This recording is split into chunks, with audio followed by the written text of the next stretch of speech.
अब हम क्लास का सिंटैक्स देखने जा रहे हैं। क्लास का सिंटैक्स क्या है? क्लास का सिंटैक्स देखो, कोई भी क्लास कीवर्ड से बनता है। कोई भी क्लास को बनाने के लिए क्लास कीवर्ड का यूज करते हैं। ये हमारा क्लास क्या होता है? कीवर्ड होता है। और यहाँ पर क्लास का नेम लिखा जाता है। क्लास का नेम आप कुछ भी लिख सकते हो। ये प्रोग्रामर पर डिपेंड होता है, यूजर पर डिपेंड होता है।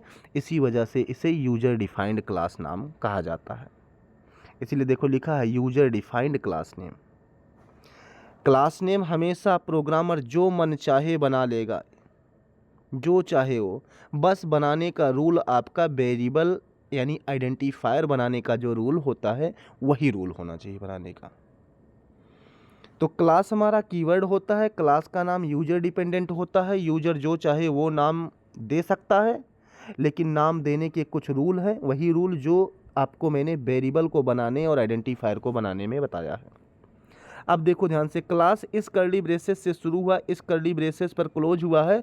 और हमेशा याद रखना, क्लास को बंद करने के बाद सेमीकोलन ऑपरेटर आप यूज करोगे। ठीक है, देखो लिखा है class body end with semicolon. Class की बॉडी किससे इंड होगी? सेमीकोलन से। अब देखो इस क्लास के अंदर एक्सेस स्पेसिफायर लिखेंगे। एक्सेस स्पेसिफायर कितने होते हैं? 3 होते हैं। पहला होता है प्राइवेट, ठीक।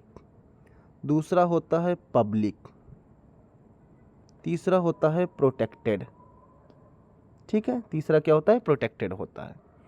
तो आप प्राइवेट, पब्लिक, प्रोटेक्टेड क्या होता है इसको देखने के लिए हमारी वीडियो सर्च कर लेना यूट्यूब पर, private access specifier in C++ by मीनकैट नाम से। ठीक है, तो हमारे एक्सेस स्पेसिफायर कितने होते हैं? 3।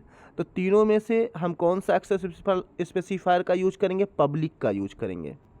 पब्लिक एक्सेस स्पेसिफायर क्लास के बाहर भी एक्सेस हो जाता है, इसीलिए जनरली पब्लिक एक्सेस स्पेसिफायर का यूज होता है। तो चलो देखते हैं। पब्लिक स्पेसिफायर में आपका पब्लिक लिखने के बाद यहाँ सेमीकोलन नहीं लगाया जाता है, यहाँ डबल बिंदी लगती है। ये वाली बिंदी लग जाएगी। यहाँ सेमीकोलन मैंने लगा दिया है, जो गलत है। एक्सेस स्पेसिफायर जब लिखेंगे तो डबल बिंदी लगाएंगे। और एक्सेस स्पेसिफायर के नीचे पहला वेरिएबल डिक्लेयर करेंगे डेटा मेंबर 1। डेटा मेंबर 1 क्या करेंगे? डेटा का टाइप लिखेंगे, वेरिएबल का नाम लिखेंगे और सेमीकोलन लगा देंगे। डेटा मेंबर 2 वेरिएबल का नाम,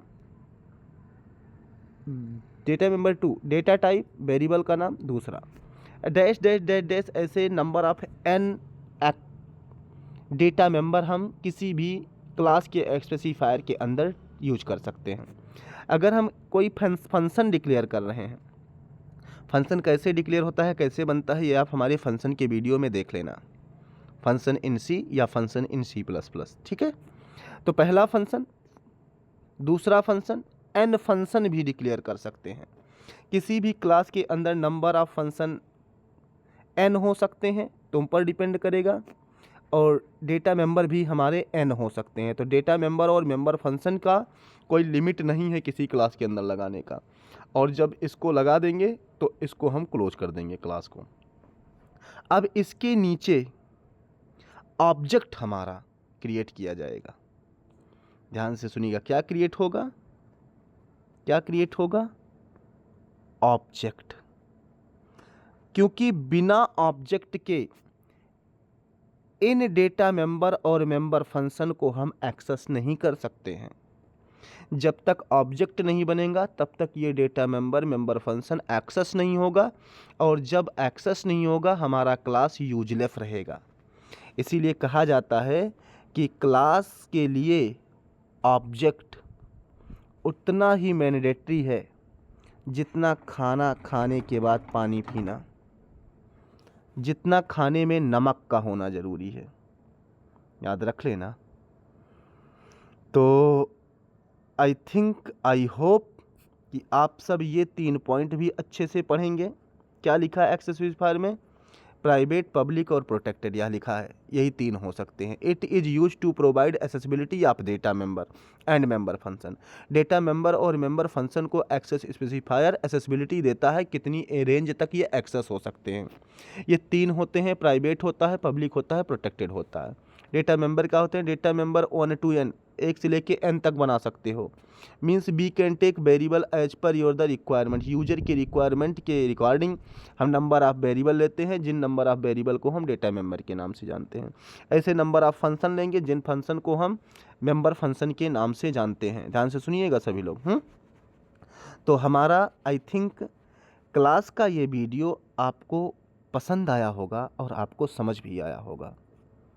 तो आप सभी से हमारा रिक्वेस्ट है कि आप इस वीडियो को शेयर करना ना भूलें अपने दोस्तों में, और प्लीज़ हमारे चैनल को सब्सक्राइब ज़रूर करें।